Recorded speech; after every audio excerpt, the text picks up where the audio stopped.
This is part one of the series Circumference and Area, and as the title suggests, what we're going to look at in this section is we're going to discuss perimeter and circumference as well as area of various types of polygons. So let's start out with talking about circumference, and we're going to start out with the simplest. We're going to look at a circle. We've already discussed circles in fairly great detail, but let's just recap. This is a radius, a segment from the center to a point on the outside of the circle. The diameter is a chord that passes through the center of a circle. And the circumference is the distance around the circle. So from one point all the way around in one direction to the other point. Circumference is the distance around an entire circle. Circumference has two basic forms.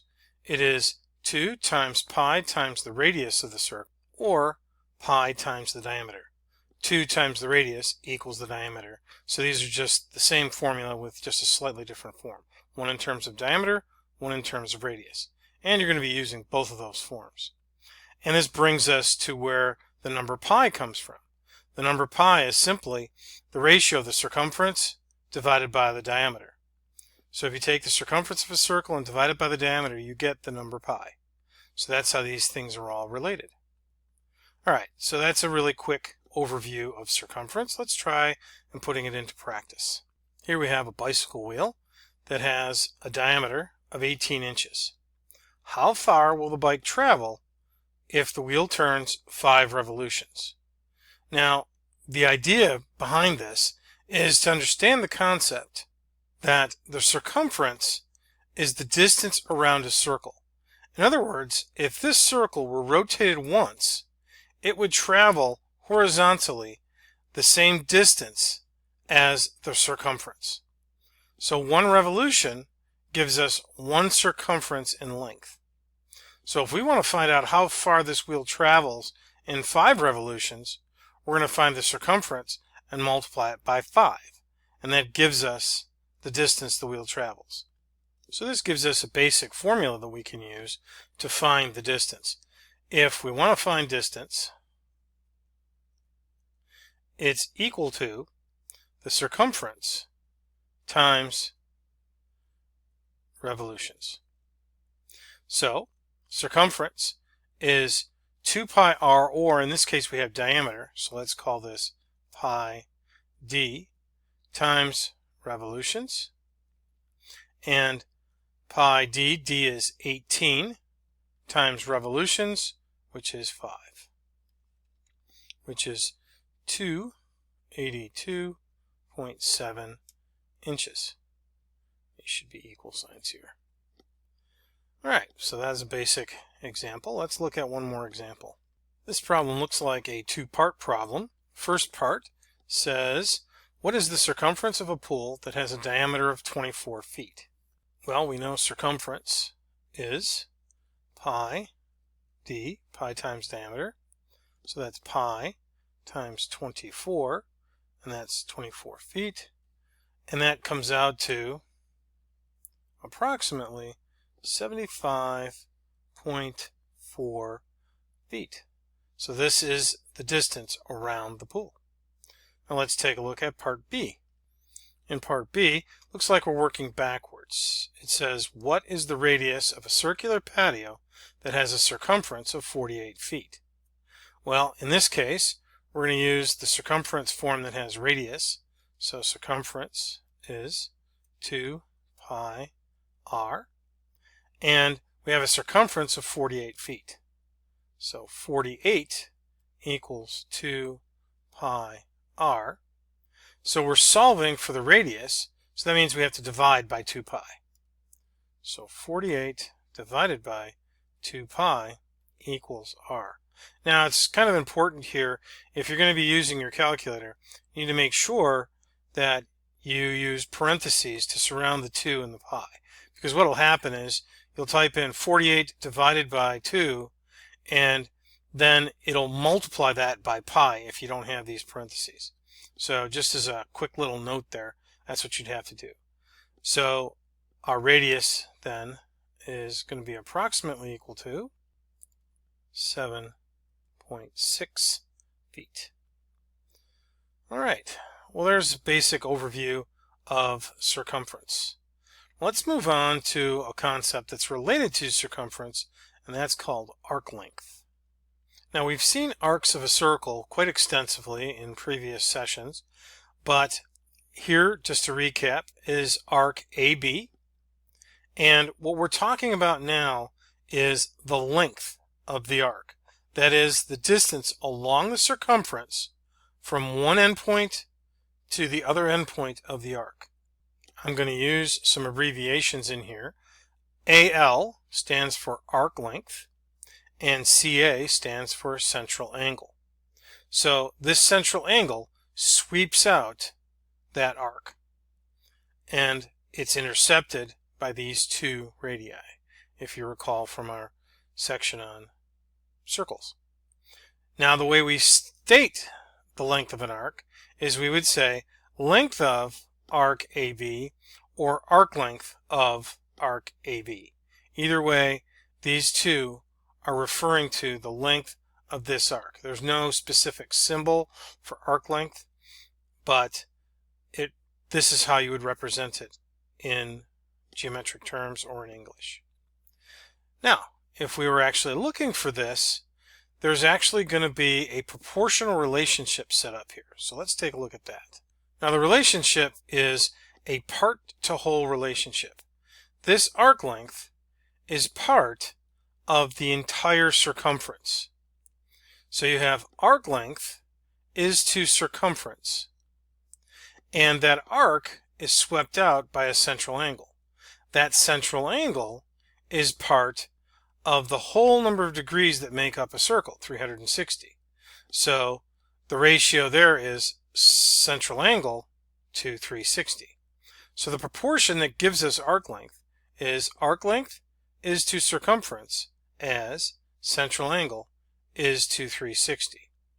And if we work that out, arc length is to 2 pi r as central angle is to 360. So again, part to whole, and it's length, angle. So this should be a fairly straightforward relationship to recall. Just remember that proportional relationship. Part to whole, length to length, part to whole, angle to angle. Now let's work out an example or two and see if we can't work out how to do arc lengths.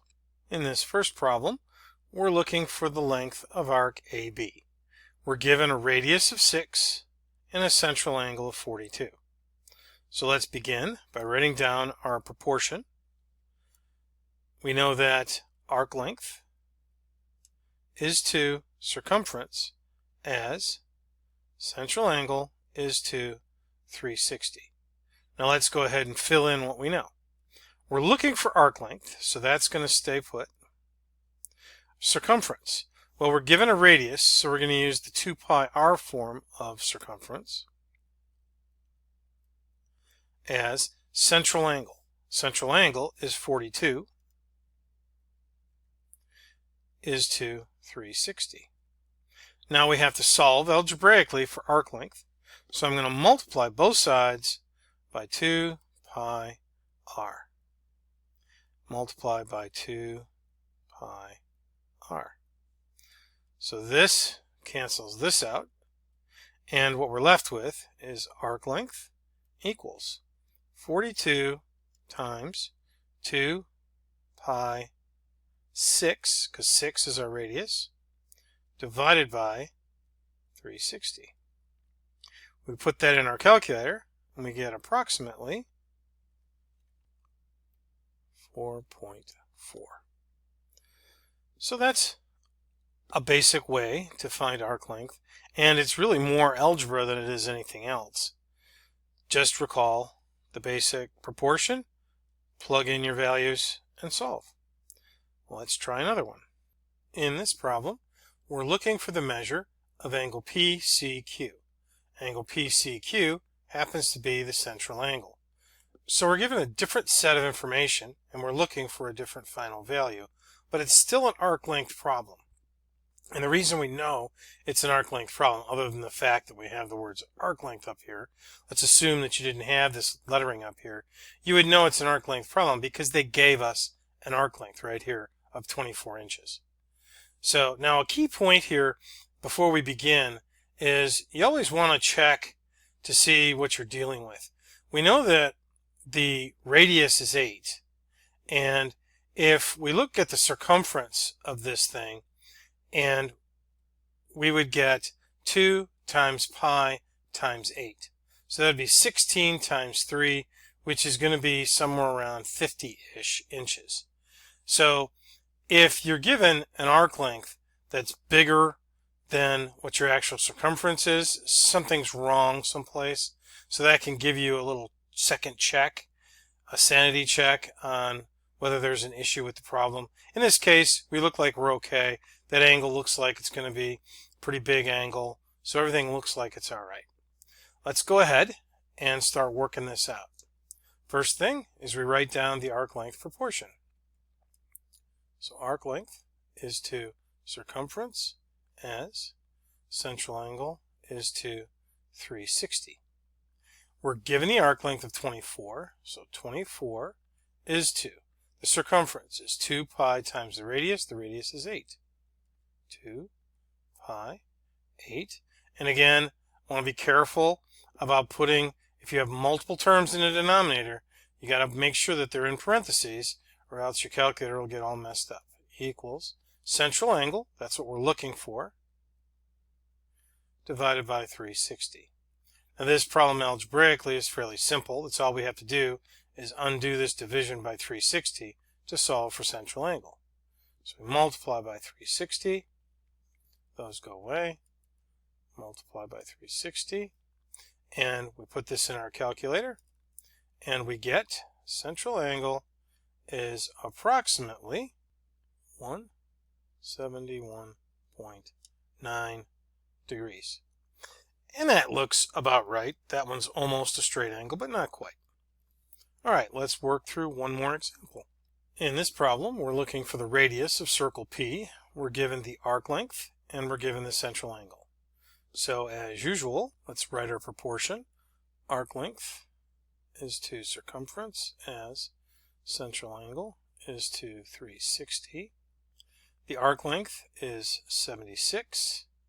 The circumference is 2 pi r as central angle 102 is to 360.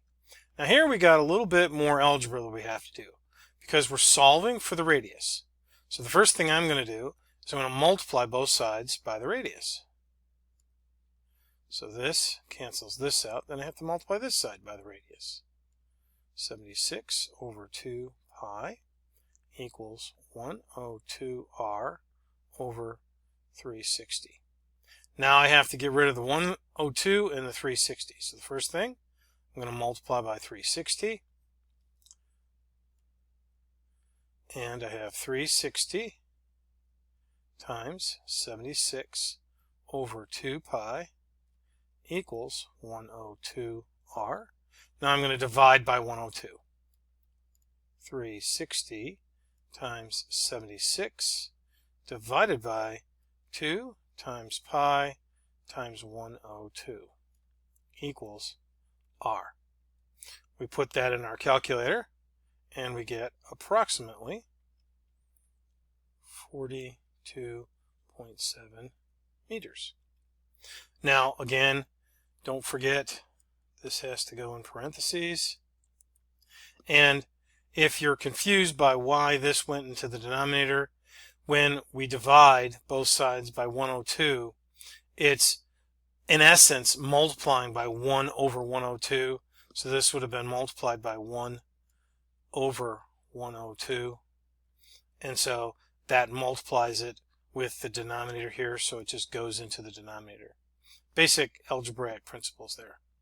That wraps up this session, and we will start a new topic in the next session, so I will talk to you in the next video.